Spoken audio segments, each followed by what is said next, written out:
Hello, my name is Mr. Wilke, and welcome to Statistics from Home. We're going to start the year learning about statistics, data collection, and just sort of go from there. So here we go. If you're watching this at home on your own, why? But if you're watching this with Mr. Wilke on Zoom, then I will be pausing it, and you guys watching from home, pause your own. I don't know what you're going to do. But anyway, welcome. So let's start out with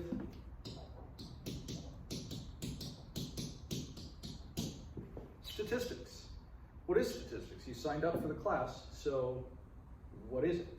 Well, statistics is the science and art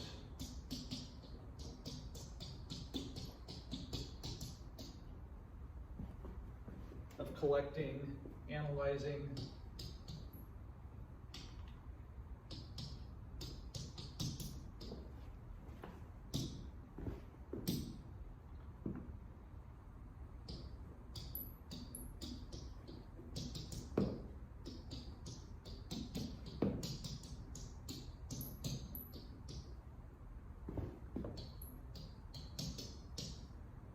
and drawing conclusions from data. The science and art of collecting, analyzing, and drawing conclusions from data.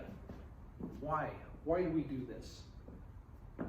What's the point? Well, let's think about it. And let's think about what's going on in the world today. Why are we teaching from home? Oh, because the data showed that it's safer if we stay at home right now. It's safer if we don't have 35 students packed into a classroom with me. It's safer because we looked at the data and said, hey, look, these places are having less infections because they're doing this. Let's try that. And what else? We're gathering a census right now, right? We do that every 10 years in America. So we're gathering information who lives here so we can see how many, what representatives each state gets, that sort of thing. We're collecting the data, right? Baseball players. When it's your contract's up, you're gonna go into negotiations for a better salary, right? You wanna have as many hits, as many home runs, as many whatever as possible in those contract years because you can negotiate a better salary. So we look at all the data and then analyze it, draw conclusions. Is it worth paying this person $20 million a year? Is it worth, closing down the country? Is it worth whatever? Well, we look at the data and decide, yes it is, no it's not, whatever. All right, so moving on, let's learn about individuals.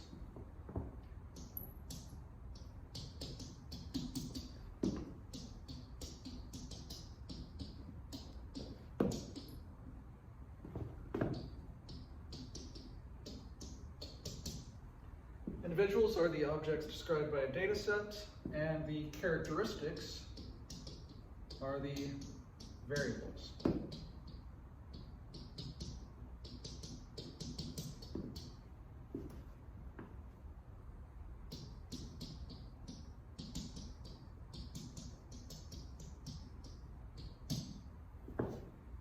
Okay, so who are we looking at? What are we looking at? What do we want to know if we're looking at baseball players and we want to see, well, we need somebody who hits a lot of home runs. Well, let's look and see who hits the most home runs. Okay, great, let's hire them. Oh wait, no, he's locked up for the next 13 years with the Angels. Not gonna happen. All right, next guy, and so on. Okay, so the variable would be number of home runs hit. Individuals would be the players. Okay? All right, so we have two types of variables that we're going to look at. We're going to look at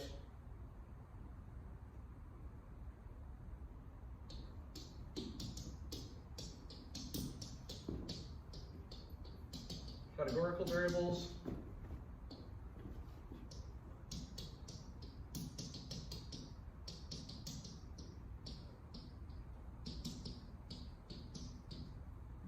and quantitative variables. Okay, so categorical, quantitative.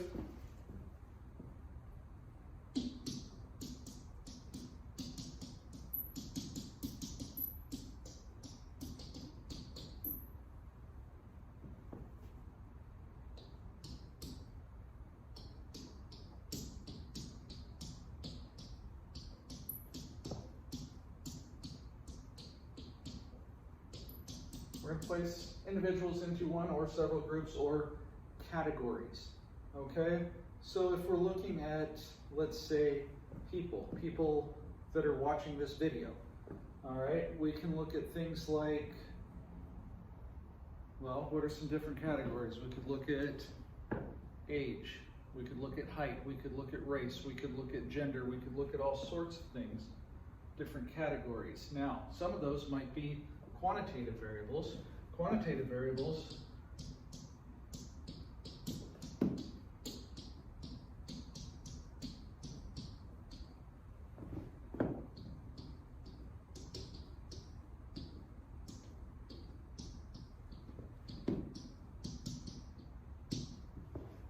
numerical values for adding and averaging. Now, just because it's a number does not mean it's a quantitative variable.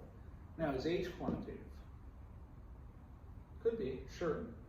But if we were looking at like grade level, I mean, we don't really average, 11th and 12th graders to be an 11-point 5th grader. It doesn't make any sense, right? So that's more of a categorical variable. And think about it, 9, 10, 11, 12, we could just as easily call FSJSE, right? Freshman, sophomore, junior, senior, sure, okay. All right, make sense? Good? Okay, so, categorical, things like hair color, categorical, race, categorical. Quantitative, GPA, would that be quantitative? Yeah, we could see, what's the average GPA in an AP class versus a CP class? We could see, what's the average GPA of students that get into this college, that college. So quantitative, numerical. All right. Now, we have two types of quantitative variables.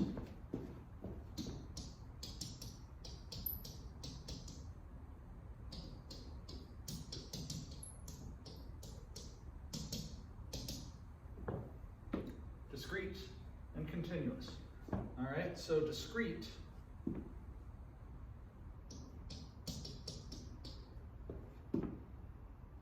has a fixed set of possible values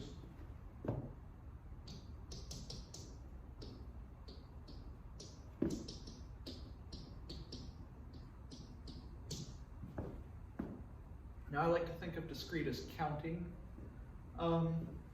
variables, but let's think about like money. Is that discrete?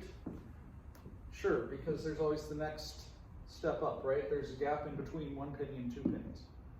There's a gap between, if you're going just with dollars, there's a gap between $1 and $2 because that's what all the cents are, right? So continuous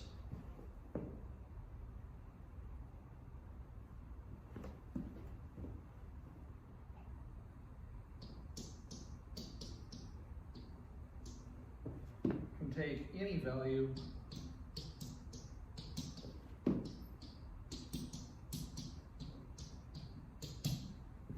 in an interval. Okay? So any value in an interval. Now, let's think about some things. How about height? Does anybody know how tall are you? Think about how tall you are and tell me, is that discrete or continuous? Is it really though? Is it really discrete? Think about it. If I say I am, 6'2", am I exactly 6'2"? No, I'm 5'7". But if I said I was 6'2", does that mean I'm exactly 74 inches tall?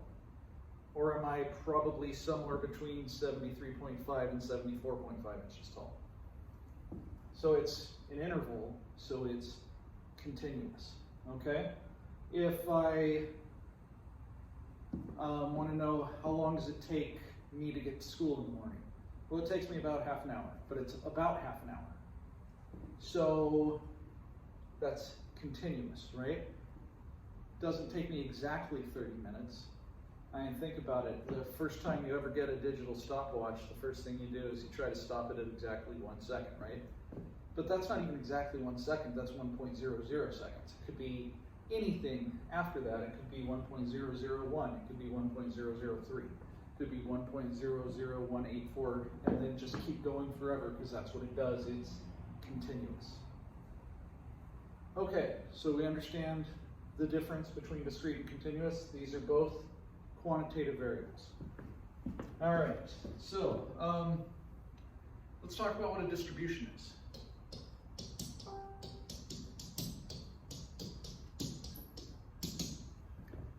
Distribution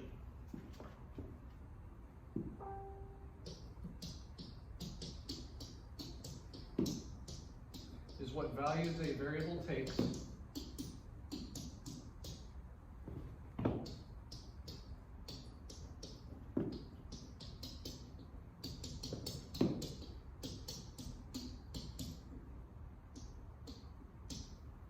and how often it takes them.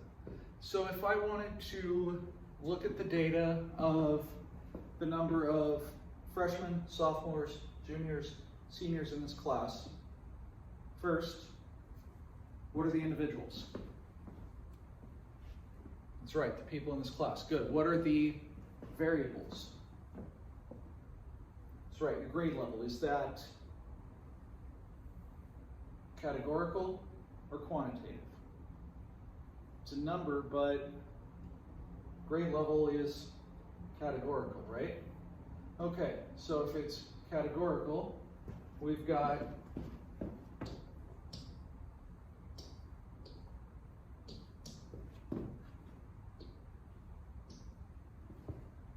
those are our possibilities. So if we raise our hands, or we're going to pretend that there's people in here, clearly there's no people in here. Freshmen, probably 0. Sophomores, I don't think I have any sophomores this year, so we'll say 0. Juniors, let's say there's 6. And seniors, let's say there's 24. Okay? So how many individuals are there? 30. This is categorical variables. This is the distribution. There's 6 juniors, there's 24 seniors. Now, how could I make this in a nice visual display? That's right, a bar graph. Good. How about a histogram? Do we know the difference between a bar graph and a histogram? Anybody? You learned both? Okay. A bar graph is generally for categorical variables, even if it's numeric, but you'd want to put the bars not touching. In a histogram, it should be, so a bar graph could be discrete if it's quantitative. If it's continuous, it should be a histogram. The bars would be touching. So on this one, we can do it just like this.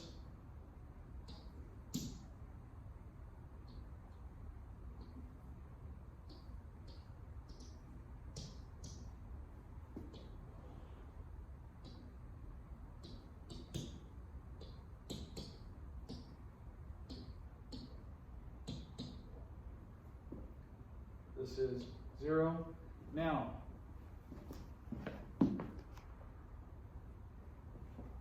I don't know if that froze or not, so I'm going to stop this real quick. All right, it looks like it's fine. So let's go back to this, put the 0 there. Now, on a graph, we should always have a few things. We should have labels. This is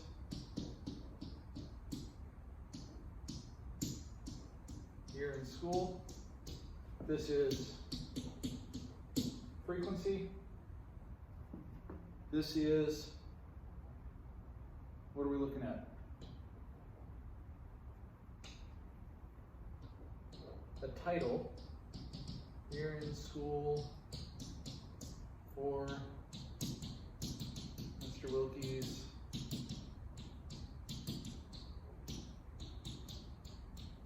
imaginary class.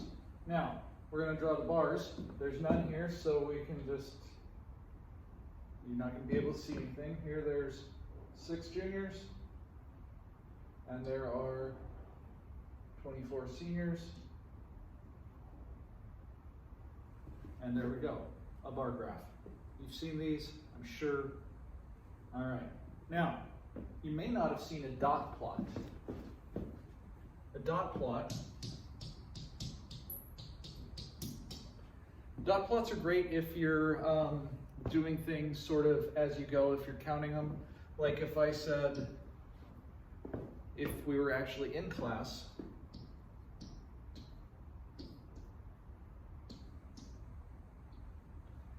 and I said, okay, come up and put a dot on your year in school. So if I was a junior, I'd come up, I'd put a dot here. If I was a senior, I'd put a dot here. If I was the second senior, I'd put a dot here, third, and so on. And it works out to resemble a history or a bar graph. Okay? So that's a dot plot. All right, histograms we understand.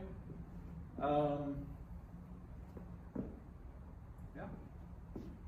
So that's the basics.